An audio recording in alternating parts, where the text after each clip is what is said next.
સુધારવા માટેની એક ખાસ કસરત. બરાબર જોજો હો.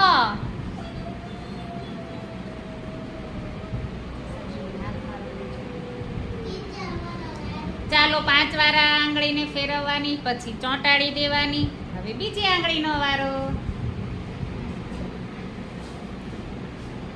જો ઘરે આ પ્રેક્ટિસ કરવાની તો આપણાથી જલ્દી થશે. ઘરે જ્યારે નવરાઈ હોય, રમતા હોય ત્યારે આમ હાથ રાખી અને સરસ પ્રેક્ટિસ કરવાની. ચાલો અંગૂઠાભાઈનો વારો. એ તો બહુ દોડે કા? બહુ દોડે છે ને. ચાલો હવે આ આંગળીને,